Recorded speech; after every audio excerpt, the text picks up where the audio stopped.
Gold, trusted gold buyers. మీరు తాకట్టు పెట్టిన బంగారాన్ని విడిపించి ఈ రోజు ఉన్న మార్కెట్ ధరకు కొనబడను.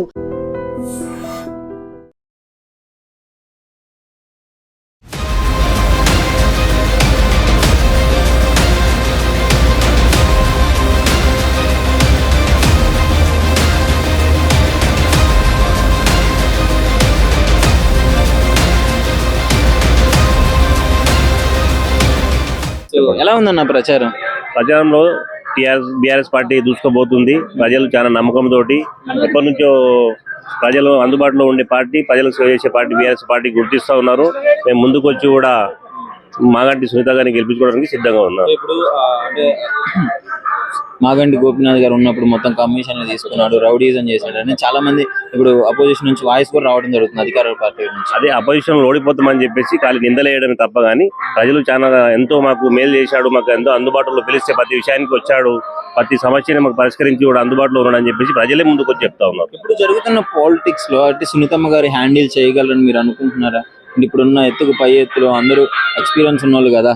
మహిళలకు మనం అధికారం ఇచ్చే వాళ్ళు మగవారి కంటే కూడా ఎక్కువ చేసి చూపిస్తారని చెప్పేసి సమాజమే ఎప్పటి నుంచో చెప్తుంది. ఆ గౌరవం ఇప్పుడు కూడా ప్రజలు ఇస్తే మాత్రం ఆమె అందరికంటే ఎక్కువ చేపిస్తారని చెప్పేసి అందరి నమ్మకం ఉంది. నవీన్ యాదవ్ గారి గురించి ఏం చెప్పదలుచుకున్నారు? ఏంటండి నవీన్ యాదవ్ గారి గురించి ఏం చెప్పదలుచుకున్నారు? నవీన్ యాదవ్ గారి గురించి ఇక్కడ ప్రజలే చెప్తా ఉన్నారు. రౌడీ సీటరు, ఆయనకు మళ్ళీ గెలిపించినామంటే ఒకవేళ తప్పి ఓటేసామంటే మళ్ళీ మా ప్రాణాలకి ముప్పు అని చెప్పేసి భయాందోళన చెందుతా ఉన్నారు. మీరే రౌడీజం చేశారు, మా గల్లీలోకి వస్తే కనపడిన గల్లీ కూడా దాటిన అది నవీన్ యాదవ్ గారే అంటున్నారు.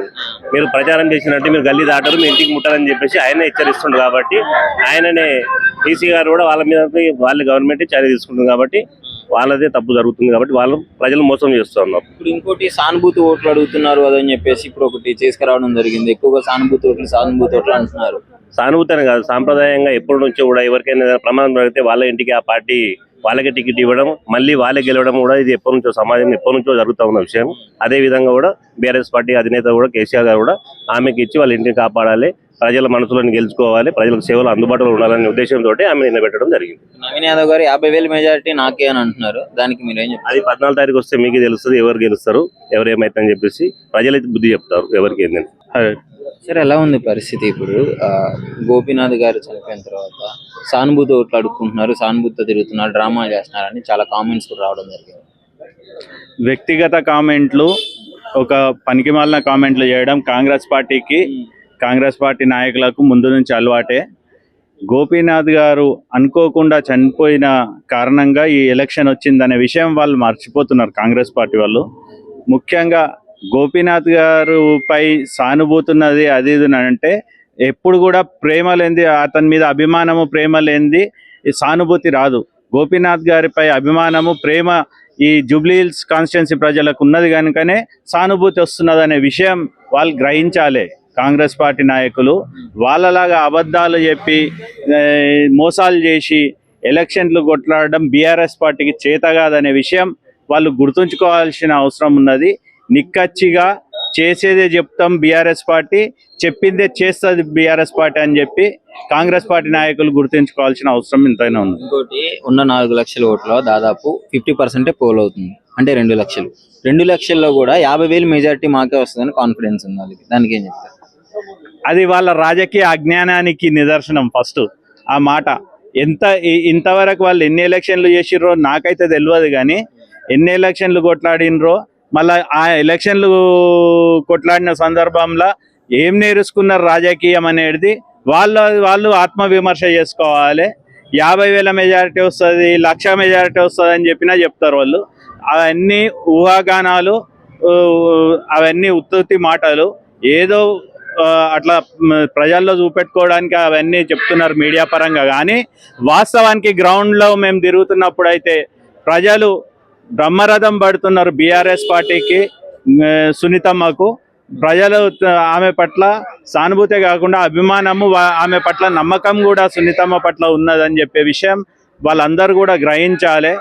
ముఖ్యంగా కాంగ్రెస్ పార్టీపై తీవ్రమైన వ్యతిరేకత ఉన్నది. ప్రభుత్వ వ్యతిరేకత, కాంగ్రెస్ పార్టీపై వ్యతిరేకత, ఏదైతే వాళ్ళు ఆరు గ్యారెంటీలు ఇచ్చి మోసం చేసిండ్రో దానిపై వ్యతిరేకత ఉన్నది కనుకనే ప్రభుత్వం మాకింత స్పందన వస్తుంది అని చెప్పి సందర్భంగా తెలియజేస్తుంది. ఎలా ఉంది ఈసారి పోటీ ఎలా అనిపిస్తుంది? ఫస్ట్ జూబ్లీ హిల్స్ ఉప ఎన్నికల పోటీ పోయినసారి కంటే ఇంకా మంచిగా ప్రచారం జరుగుతుంది. ప్రజల నుంచి మంచి స్పందన వస్తుంది. ఖచ్చితంగా బీఆర్ఎస్ గెలుస్తారని చెప్పి ప్రజలే మేము ఓటు అడుగుతుంటే థ్యాంక్స్ అండి, మేము ఖచ్చితంగా వచ్చి ఓటేస్తామని చెప్తున్నారు. దూరం ఉన్న వాళ్ళకి ఫోన్ చేస్తే వాళ్ళే మాకు ఉల్టా థ్యాంక్స్ చెప్తున్నారు. ఫోన్లలో మాట్లాడుతున్నాం కదా, థ్యాంక్స్ అండి, మేము ఖచ్చితంగా 11 తారీఖు వచ్చేస్తామని చెప్పి ఇక్కడ నుంచి షిఫ్ట్ అయిన వాళ్ళందరూ మాకే థ్యాంక్స్ చెప్తున్నారు. కాబట్టి 50,000 మెజారిటీ మాదే, డెఫినెట్లీ మేమే గెలుస్తామని అంటున్నారు. వాళ్ళ మాటలు తప్ప ఏం లేదు. 6 గ్యారెంటీలు అని చెప్పినారు, 6 గ్యారెంటీలు అన్ని ఫెయిల్ అయినరు. ఇక సంవత్సరానికి 2 లక్షల జాబ్లు అని చెప్పినారు. 6 గ్యారెంటీలు ఒక్క బస్సు తప్ప అన్ని ఫెయిల్ అయినరు. ఆ బస్సు ఇప్పుడు చూసినా చెవేల కాడ యాక్సిడెంట్ అయింది. పొద్దున్న పూట 6 గంటలకు 50 మంది పట్టే బస్సులో 72 మందిని ఎక్కించారు. ఓవర్ స్పీడ్ టిప్పర్ డ్రైవర్ నిర్లక్ష్యం వలన 20 మంది ప్రాణాలు కోల్పోయారు. దానికి ఎవరు బాధ్యులు? ఇక కాంగ్రెసే కదా. అట్లా వాళ్ళ అన్ని జూటా మాటలు గొప్పలకు పోయి బోల్డా పడతారు అంతే. నవీన్ యాదవ్ గారు లోకల్ వ్యక్తి కదా, లోకల్ గా ఉన్న అభిమానంతో వేసే ఛాన్స్ ఉంది కదా. లోకల్ వ్యక్తి అన్నప్పుడు అతను ఇంతకుముందు కార్పొరేటర్కి ఫోన్ చేసిండు, ఏమైంది? ఏం కాలేదు. చిన్న కార్పొరేటర్కి అతను పోటీ చేసి ఓడిపోయిండు. ఇంత పెద్ద ఎమ్మెల్యే పదవికి అతను అర్హుడు కాదు, ఆయనకు అర్హత లేదు, ఆయనకు ఓట్లు ఎప్పుడు మళ్ళీ ఓడిపోతాడు. బీజేపీ పరిస్థితి ఏంటి? బీజేపీ ఏముంది, మేము గిట్ట ఉన్నామని చెప్పి చూపించుకుని తిరుగుతుంది, కానీ బీజేపీకి పెద్దగా 1000కి 10 ఓట్లు పడతాయి అంతే. 1000కి 10 ఓట్లు అంటే ఎవరు అయ్యారు బీజేపీకి? ఎంపీకి చేసారు, గెలిచారు అన్నా కానీ ఈ ఎమ్మెల్యేకి అయితే ఏమి అయ్యారు. మొత్తానికైతే సునీతమ్మ గారు గెలుస్తారని అనుకుంటున్నారు. పక్క సునీతమ్మ గారు 30-40 వేల మెజార్టీతో గెలుస్తారు బ్రహ్మాండంగా. ఇప్పుడు పోయినసారి కంటే ఓట్లు పెరుగుతాయి, పోయినసారి కంటే మెజార్టీ పెరుగుతుంది, డబుల్ 3 మెజార్టీ వస్తుంది. మాగంటి సునీతమ్మ గారు పక్క గెలుస్తారు. And for more videos, Please subscribe to iDream. Please subscribe to iDream. Please subscribe iDream. And please subscribe to iDream. For more videos, subscribe to iDream. please like, share and subscribe to the channel. Congratulations, iDream. Subscribe to iDream. Subscribe to iDream. So subscribe to iDream Media. iDream ki iDream team andarki huge congratulations. Please subscribe iDream Media. Please subscribe to iDream. Subscribe iDream. Please subscribe to iDream. iDream అంటే నా కళల channel subscribe చేసుకున్న నోరు తిరుగుతలేదు, మీరైతే గంట గుర్తు కొట్టండి. For more such videos, please subscribe to iDream. Subscribe to iDream. Please subscribe to iDream. Please subscribe iDream Media. Please do subscribe to iDream. Please subscribe to iDream Media. For best entertainment and information, please subscribe iDream. And don't forget to subscribe to iDream.